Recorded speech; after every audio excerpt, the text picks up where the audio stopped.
Hello guys आपण मन को स्वागत करूची B inspired with Sunita motivation. Friend आज आम जानिबा सफलता एवं मनोवृत्ति मध्य रे संपर्क कोन। जने सफल व्यक्तिर मनोवृत्ति किपरि हेबा आवश्यक।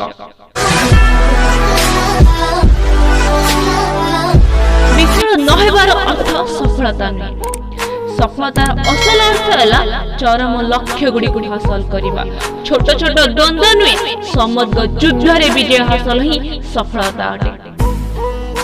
दिगहीन जीवन बंचुवा अनेक लोक को आपण भेटी थिबे।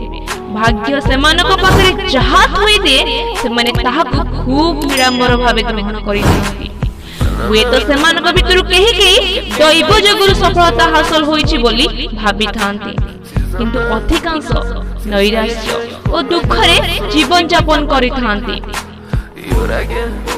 ए वीडियोटी आपण मनन को पाई आपण ए वीडियोटी देखुचंती एते की प्रमाण दउछि जे आपण आज पर्यंत जेमिति जीवन बंचिछंती ता अपेक्षा एक समृद्धतर और परिपूर्ण जीवन बंचिबा को चाहंती। सेमिति जीवनटी बंचिबारे ए वीडियो आपनकर निहाती सहायक।